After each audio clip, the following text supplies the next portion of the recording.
Going on, everybody? Welcome back to episode 13 of Somewhere in Between. Today we got a couple different topics. RE8. I got some playtime in that finally, and Gabe finally got into Vikings after my much needed series review this week. So let's get right into it. Gabe, season one of Vikings. How was it? Dude, season one of Vikings. I'll have to say this: the intro opening of the show, like the music and like the mood, fantastic. I think it rivals Breaking Bad's like 30 second like intro Yep. opening credit scene. Like it like rivaled it right there, including the Narcos theme, the original one. Like those are like some really good like opening themes I will like remember.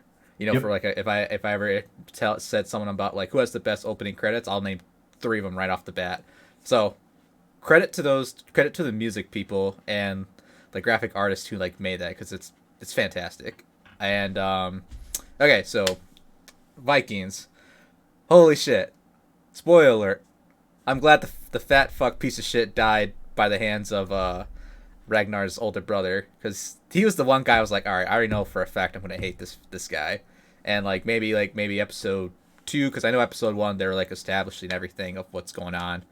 Um, but I like the fact that like especially playing the recent new God of War for the PlayStation 4 and the kind of upgraded scale of the PS5 version. I understood some of like the Norse god mythology. So like when they Yep. mentioned like the Zeus god of thunder or not Zeus, Odin, Thor, Loki, and who is the one guy who can't feel no pain? I hit one of his Uh, guys. uh, Boulder, Balder. Boulder, and then like Ro- Rogni and Thor's sons, and like they mentioned Freya. Like it was like so cool. I was kind of like, I know who these guys are. I know who they're worshiping and stuff like that. So that was like a even more thing. I was kind of like, okay, I know what they're talking about. I know what God they're worshiping.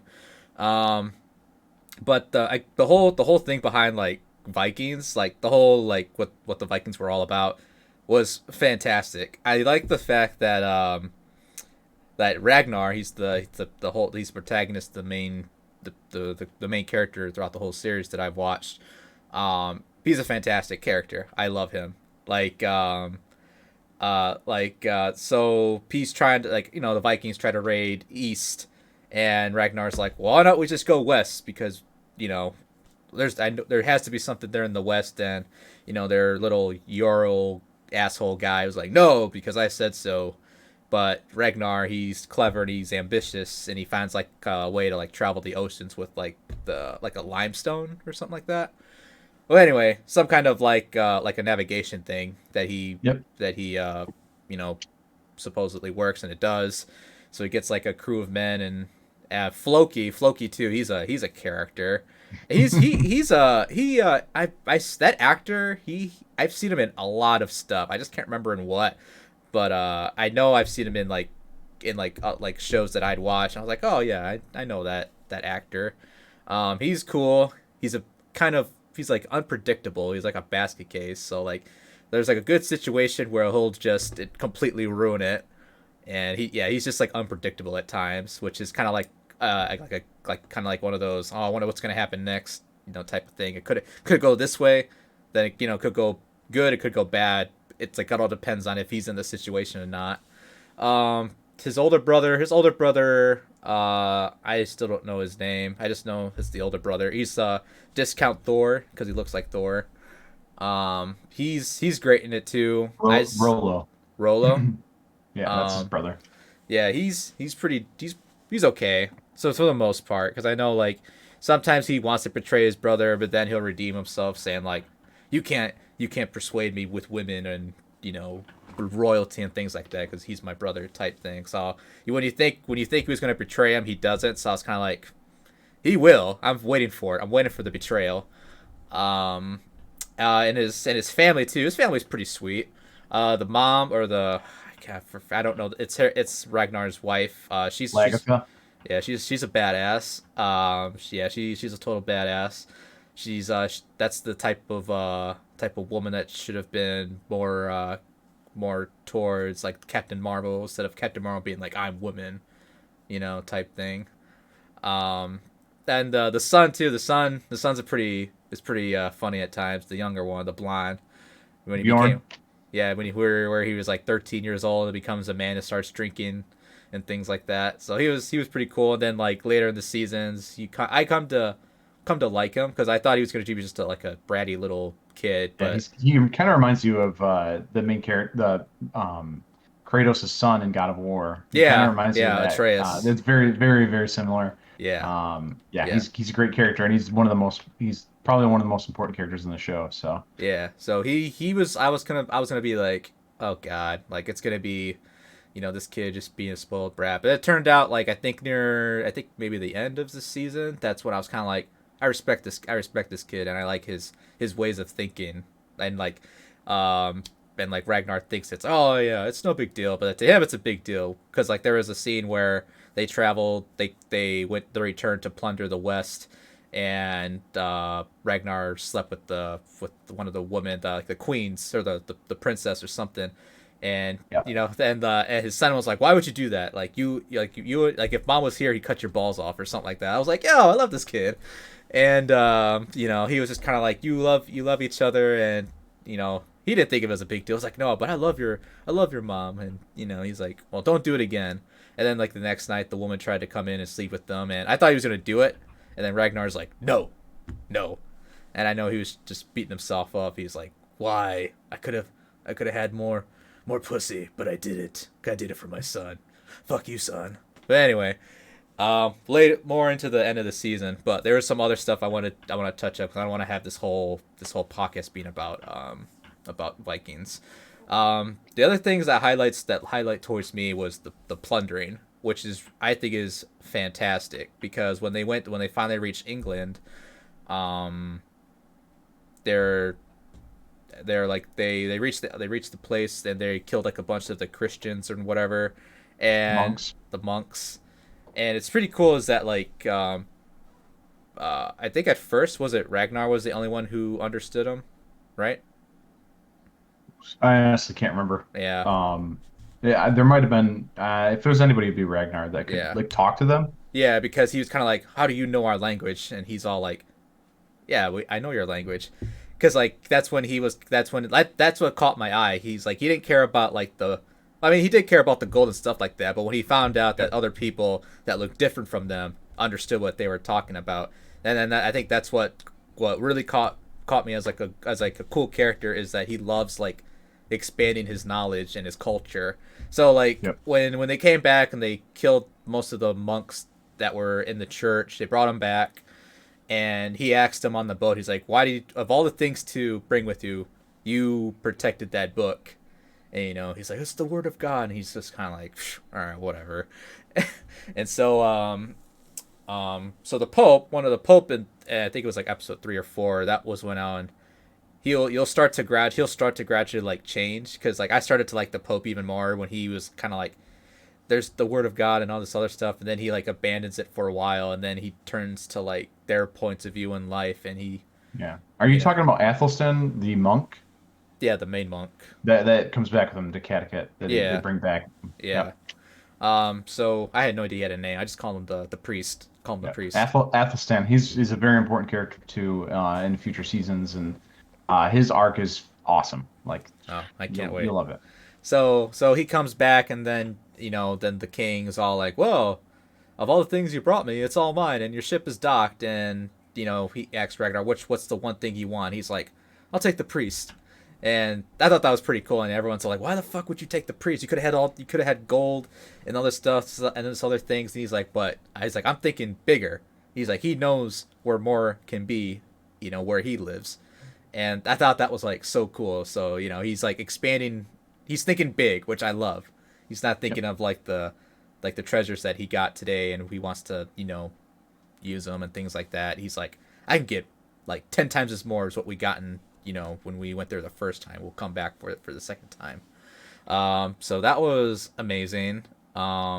So and then when he got him bought him as like a slave or kept him as a slave, and there was like the where the Ragnar and the wife were just sleeping together, and then he saw the priest just peeking, and then he just goes around the corner. He's like, "Hey, you want to join us? And I was like, that cracked me up. And he's all like, no, I can't. It's a sin if I can't touch a woman. And then, the wife's all like, really, trying to tempt him and things like that. And so Ragnar's like, all right, well, your loss. So like it was like I think it was like it captures like the whole like Vikings like they're not like, I mean, they are barbaric, but they're more of like the uh they don't really have like a marital kind of like thing. They're just kind of like, yeah, you have my permission to sleep with my wife. I don't care, type of deal. It's just kind of like, hey, as long as I know, then we're cool. I don't know. It captures like the whole difference of time and culture and things like that, which I was kind of like, what? And Yeah, then and I like. Yeah, it definitely shows the clash of cultures between now that you see England versus the Norwegian, the Vikings, and how that's different. I mean, it's crazy. yeah, and then when they went back to well, spoiler alert, the king becomes like a total d bag and has like a vision or something. He's gonna get overthrown or something, and so he thinks it's Ragnar, and so he tries to assassinate him and things like that, and fails. And then Ragnar gets almost gets killed and things like that, and then tries to heal his wounds by Floki. Then they have a duel. They have a duel to the battle, and thank God Ragnar killed him because I wanted him dead. I honestly thought that was gonna be like their season finale. It's like, oh, he's gonna become the next Euro, but it was like maybe episode 6 or 6. I think it was like episode 6. I'm like, huh, I got like 4 episodes to go. Wonder what's gonna happen next. So Hmm. they didn't have to like do like a like a filler episode just to you know put it to the end. So I appreciate that. And so after he becomes like the leader of the Vikings and things like that, and so he wants to set out to England again, but this time go further west or further north from where they went up to shore. Um, I'll just skip where they met the knights or whatever on the beach, and so they slaughtered them, and that was kind of like Shield a hit. wall. Yeah, the shield wall. Yeah. So that was kind of a hint to where like the king heard about Ragnar, and so fast forward, they went there for like the third or fourth time with more people, with like three more ships, and they meet the king, this fat fuck who looks like Lubu's father, Dong Jiao. He looks like Dong Jiao. That guy. He looks like him. Yep. And so it's really cool. Is like it's like night and day between like what these people believe in and their ways of like dressing and things like that, which they really captured very great in this series. And so when they first meet him like in their dining hall, they're just all looking at him just like, what the fuck, just look at him like, wow, they look like barbarians, and they just look just demon, and like the king's people, they just look like prestigious with like robes and stuff like that. Like I there was a thing where Ragnar looks at the carpet and he looks at it like, holy shit, like this is really cool carpet. And then there was like one battle before they met the king. He captured like the king's brother, and he looked at their swords like, wow, their swords are better than ours. Like what the fuck, They're like Hmm. little things like that. Like they noticed like, holy crap, like they have better everything. Like maybe we should well, they didn't think about that. I was thinking they were gonna like be like, hey, how did you make this, or expand your knowledge to us, and or something like that.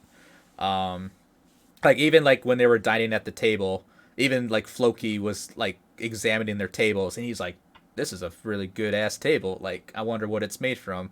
So like things like that they pick up on. They know they have better like technology, quote Technology. unquote. Yeah, quote unquote. They live off. They're more advanced. There you go. That's it. They're more advanced than the Vikings, and so like so they meet them. Fast forward, they had a battle and things like that. I'm trying to think what else.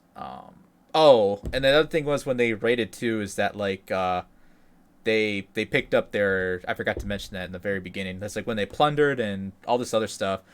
Uh, Ragnar expands his knowledge, and he's like the only one in the whole leader that like talks to the foreigner land that they're on, and like I thought that was like so awesome. Is that like he likes to like expand his knowledge and wants to like understand like the ways of like other people, and that's what I find fascinating about Ragnar is that like he's very open minded to things. And then there another thing that caught me too is that like one of their his brother was he volunteered to be baptized, and all the Vikings and the leaders were all like, "Oh, he's being baptized, ha ha ha ha." And then when they bowed, even Ragnar he bowed for whatever, tried to show like, oh, like he cares. So I have a feeling, like I have a hint that maybe he'll probably try the Christianity that he's been like shitting on since the whole season, but I think he's having like a second opinions on it.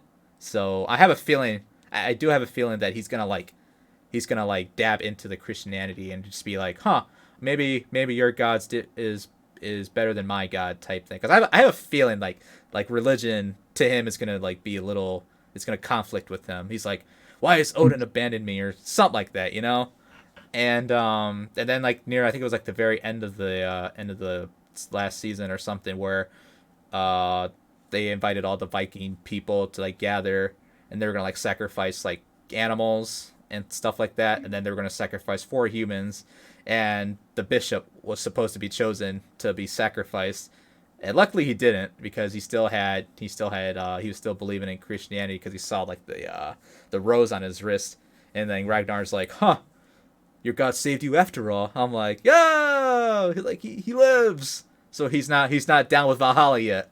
Oh yeah. And so oh yeah, and then like when you mentioned about the cast, like I have like his friends, I did not have one character that I didn't like at all. Besides like the evil people, like I love his friends. Like there's not one that I was like, oh yeah, he's a badass. There was one that actually stood out to me, when they were going out to battle for the third time.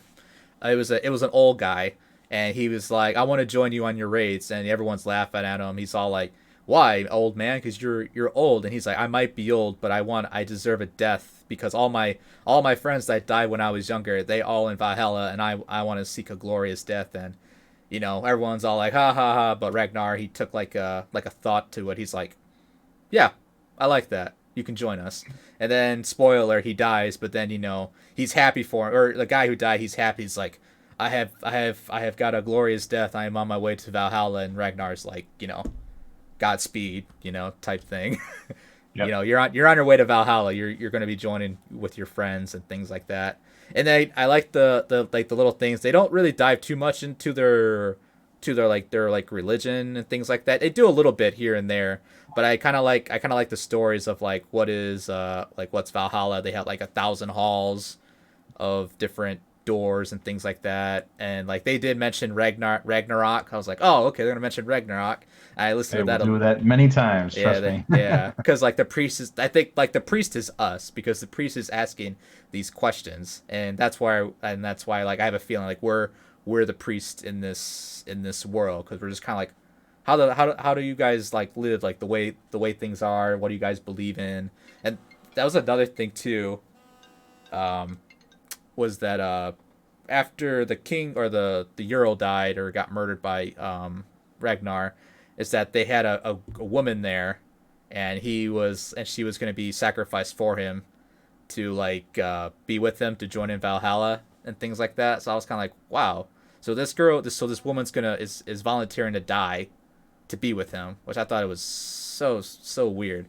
But then they explain why, of like, if you do it, then her love will be shared with him, something like that. But they prep her up, but then after they prep her up, she's gonna get plowed by like 3 other guys behind closed doors, just to be like, I showed my love to my Earl or whatever. And then they send her off for her to die with her. And then when she dies with him, then the love, whatever trespasses through him, saying like, your people, the love of your people will spread within you, or something like that. That's what I got. He's like, so they're just prepping her, then she gets plowed, and then when she dies, then her spirits of love will go through him. Something like that. I was kind of like, all right. like I said, like their way of like religion and things like that is so strange, but it's so fascinating. Um, and then I kind of skipped over it. I wasn't. There was like an episode where I didn't really pay attention. I was working on other things. But then there was like some kind of plague or some kind of sickness that happened in the town, and Ragnar's daughter um passes, I believe. Yeah, and that was the part I really didn't pay attention to, but I'll probably Wikipedia it later. Um, but then end of season one, it left like a thing where the leader of the other Vikings, he wanted his brother to join him to fight against him, and that's when he's all like, "Yes, I will fight with you against my brother." Then it ends right there. I was like, finally! I was like, this fucker finally betrays his brother. Like that son of a bitch. And then that's where it leaves. And then, oh yeah, then the queen, the prince or the princess is pregnant with Ragnar's is pregnant or whatever. So he has a daughter or a son with her. I don't know. He just says, I'm carrying your child." And I was kind of like, man, this guy's just gonna get all the poo-tang and just get babies, Oh knocking yeah, babies left and right. But overall season, I can't believe this was on the History Channel of all I know. channels.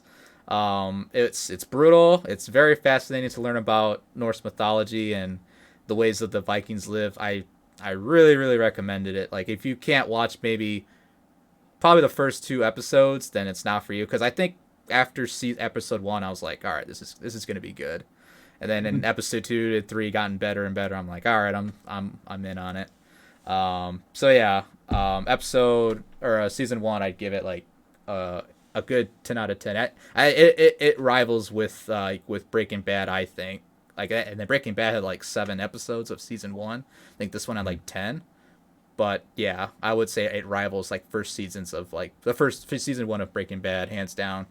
Go check it out. It is great. I love it. Yeah, yeah. It's I mean, just to reiterate what you're already saying, I think you're catching all the points that I was trying to hint to, but not tell you everything about. Like specifically looking through the Viking, looking through the eyes of Athelstan, the monk, as like, oh, this is, he's basically us looking at their culture yeah, is a big thing, and then, you'll see, obviously, the queen or whatever has Ragnar's kid. She's pregnant with his kid. Family is a huge piece. So like you'll start seeing that element into it even more so. But yeah, the religion aspect of it is huge in the first couple seasons, and it stays throughout the whole thing. But yeah, you're really catching on to you're yeah, hitting all the parts that I was like, this is why you need to watch the show. yeah. So I'm glad you like it. I hope It's you enjoy season two as much as you like season one. Yeah, yeah. I'm just glad I'm seeing the little pieces instead of like the big picture. Like, oh yeah, he's rated this thing, but there's some small can't think of the fucking word. Well, there's like little small stuff that if you actually like paid attention, he's like, oh, this might go this direction, or like what I said about him, like he might have a change of faith in his religion. Like when I saw him kneeling at the baptism, I was kind of like, huh, okay, like he might switch. I don't know. So yeah, things like that. Yeah, Vikings. Whoever listens to this, go check it out. I highly recommend it. It is fantastic.